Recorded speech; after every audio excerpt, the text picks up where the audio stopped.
Imagine yourself standing before a firing squad awaiting execution.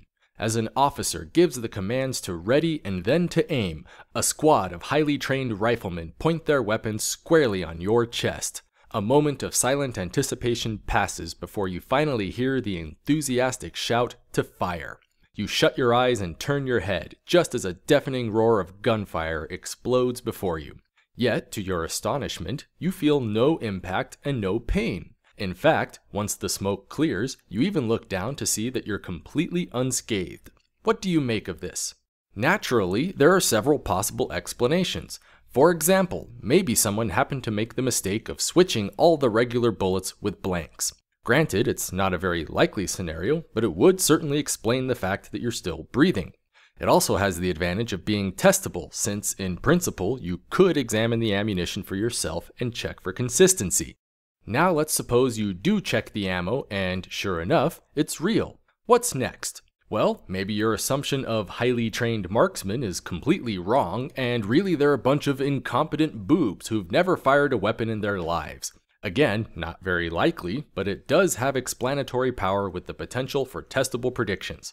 Okay, so you test their skill, and they really are competent soldiers. Now what? Well, maybe the riflemen don't want to be responsible for taking a human life, and so they all just missed on purpose. Or maybe a gust of wind kicked sand into everyone's face just as the order was given to fire. Or maybe the whole thing is just a vivid, lucid dream, and you still need a few minutes to wake up and come to your senses. There are any number of plausible explanations for the fact that you're still breathing, and there are well-established rules for testing the veracity of each one. Finally, what if someone were to suggest that an invisible, transcendent, disembodied mind happened to personally step in and save you at the last second by telekinetically deflecting all the bullets through his magical force of pure will alone? How likely is that explanation? How would you even test it? Because if you're a Christian apologist, this is supposed to be the most compelling explanation of them all. Which brings us to a repeat of the same persistent philosophical failure of Christian apologetics. The idea that scientific failure to properly explain an unlikely event is automatically grounds for invoking the intervention of magic. Only this time it's called the teleological argument for the existence of God, and usually sounds like this. Here's a simple formulation of the teleological argument based on the fine-tuning of the universe. Premise 1. The fine-tuning of the universe is due to either physical necessity, chance, or design. 2. It is not due to physical necessity or chance. 3. Therefore, it is due to design. And of course, God is the best explanation for that design, so therefore God must exist. Another one of those big cosmic mysteries is the apparent problem known as fine-tuning. The idea that the physical constants of nature need to lie within astronomically tight tolerances in order to permit life in our universe. It's certainly a perplexing puzzle that has a lot of really smart people completely stumped. Yet Christians are again jumping in as if they have all the answers to one of the deepest mysteries in modern cosmology. And, being true to form, they offer nothing more to the discussion beyond a tortured train of fallacious logic driven head-on into a preconceived bias. For instance, let's suppose we're feeling generous and decide to immediately grant the entire teleological argument without contention. Now what? How do we follow up with it? What predictive power does it offer? What experimental measurements can we perform to test it? What decisions can I now make in the real world with real empirical consequences that will manifest under the expectation of a divine cosmic designer? These are the ultimate arbiters of truth when making synthetic propositions, and not the ability to formulate cute rhetorical deductions. But of course, apologists have no answers to any of this, and will even frequently argue that such challenges are unreasonable to demand of them in the first place. It's a proof by admission that the teleological argument is little more than a glorified philosophical shoehorn designed to conclude God without demonstrating Him. Remember that Christians are ultimately trying to prove the existence of an entity with virtually unlimited cosmic power. Literally, the capacity to construct an entire universe and all the physical laws governing it according to completely arbitrary whims. Yet the very notion of fine-tuning itself implies a being that is fundamentally limited by a strict set of physical laws. A being whose creative potential is restricted solely to the mere tweaking of a small set of constants, scale factors, and initial conditions. And even then, the very best that this being can apparently do is construct an overwhelming void of inhospitable nothingness, dotted by the occasional ball of hot plasma and diffuse gas. Life, in the grand scheme of things, is an insignificant cosmic afterthought. A thin film of organic chemistry squished into the surface of an imperceptible rocky dot hiding out in some obscure galactic corner.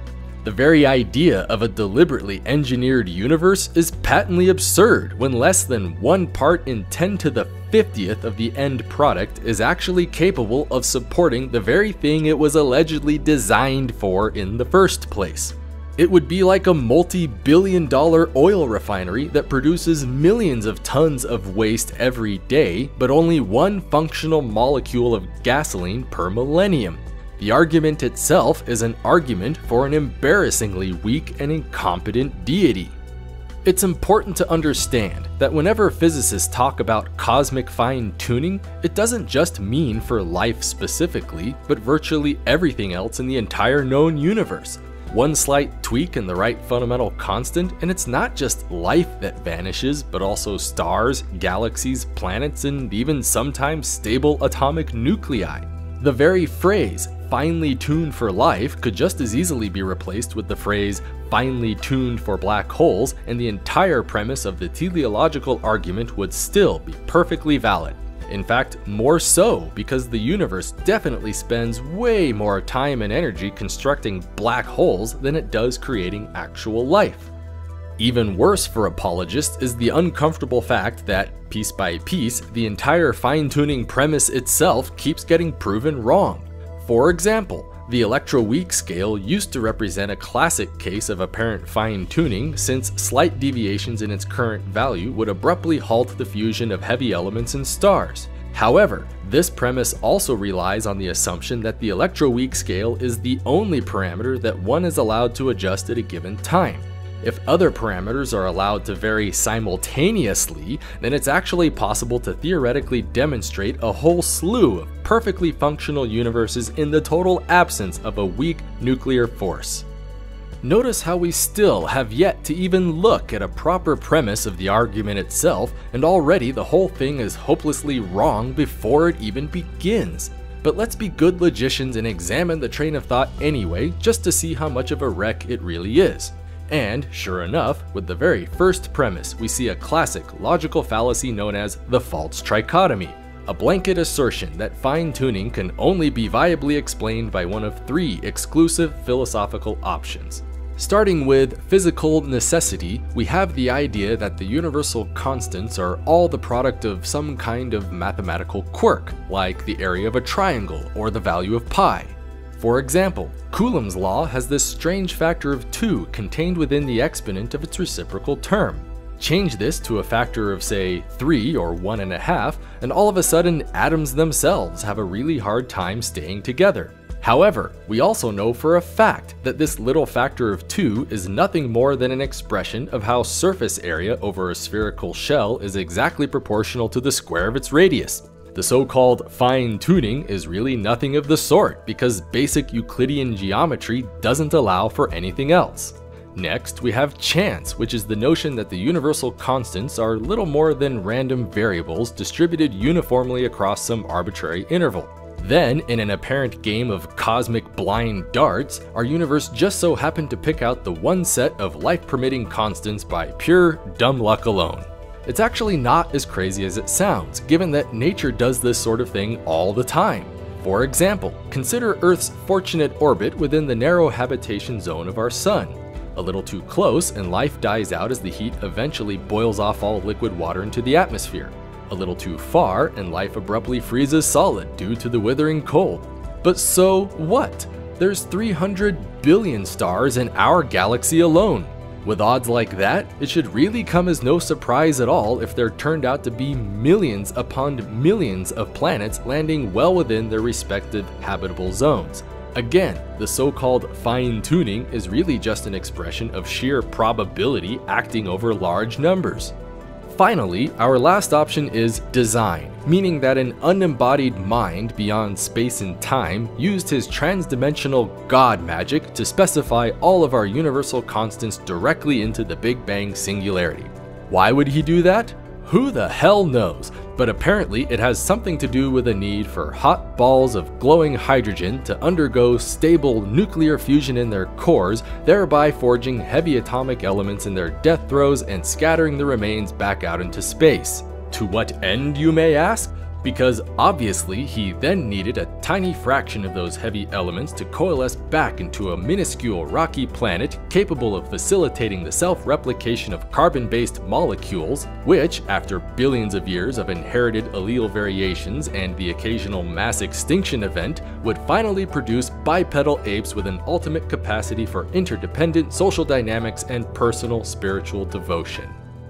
Isn't it strange how we have plenty of real-world examples of the first two options occurring throughout nature all the time, but absolutely none of the third option to speak of? And why would we? It's a ridiculous Rube Goldberg monstrosity with no coherent rhyme or reason to it from any engineering perspective. But notice how this argument completely ignores all kinds of potential philosophical alternatives, like maybe a mixture of chance and physical laws working together. For example, one cosmic theory speculates that as a black hole collapses, the result is an entirely new universe popping into existence complete with its own unique set of physical constants. Universes favorable to the creation of black holes therefore also tend to spawn even more universes and even more black holes. Since the conditions for black holes are already necessarily similar to those required for life, then it only makes sense that people like us should eventually appear as a byproduct of the whole process. Or better yet, who's to say that the universal constants are even constants at all? For example, recent observations into the fine structure constant have indicated a potential variation that spans from one end of the cosmos out to the other. So for all we know, maybe nature simply takes on all possible values continuously across space and time. Or heck, maybe fine-tuning really is the product of design, but just not a supernatural design. Honestly, why does design have to automatically imply a divine agent rather than a bunch of clever aliens with really cool technology? But who are we kidding? Everyone knows that Christian apologists would rather tear out their own eyeballs than place faith in a transdimensional race of cosmic engineers. So let's stop beating around the bush and just rewrite the first premise for what it is. Either fine-tuning is a deliberate product of the singular deity of classical monotheism, or it's not. That's the real dichotomy contained within this argument, so we might as well just take it for what it is. And you know what? There's nothing wrong with that at all. It's a perfectly valid proposition that logically complies with the law of the excluded middle. All Christians need to do now is build a positive empirical case for God that reasonably warrants a rejection of the null hypothesis. You'd think this would be a trivial burden for the apologists to meet, given the sheer arrogant confidence they all seem to have in their shared position. Yet, for some strange reason, this is the one philosophical burden they all collectively refuse to ever meet. You can even see it right there in the second premise. Not a shred of effort is spent advancing the God hypothesis, but instead gets devoted entirely to the implied rejection of all naturalistic explanations. For example, we already know that multiverse theories readily explain fine-tuning by simply postulating a vast ensemble of random universes, each with their own unique mixture of initial conditions and physical constants. However, the apologist will then rightly point out that such theories are all based entirely on theoretical speculations and dubious metaphysical assumptions without even the slightest shred of empirical evidence backing any of it up. But then, in the very same breath, apologists will immediately assert their own speculative, dubious, and untestable hypothesis as the only viable option now worth accepting. As if the mere virtue of other theories being wrong automatically implies some alternative theory gets to be right.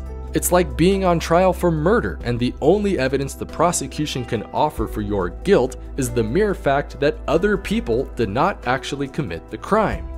Let's not forget that in the context of synthetic propositions, it's nearly impossible to ever philosophically prove a negative claim. Even Christians themselves will be the first to remind us all of this fact whenever some atheist dares to suggest how one can know with certainty that God does not exist. Yet here we have one of the top 5 go-to arguments for the existence of God, basing itself entirely on exactly that same fallacy. That absolutely no unguided naturalistic explanation will ever be able to account for fine-tuning, so therefore God gets to win by default. When all is said and done, the teleological argument for the existence of God is just that, another argument. Words blathered out into the ether without any evidential basis in sense experience or coherent logic. It again offers no testable predictions, it makes ridiculously absurd assumptions, it builds a false trichotomy, it attempts to prove a negative, it ignores precedents, it constrains its own deity, and it hypocritically rejects alternative theories for possessing the very same flaws contained within its own conclusion.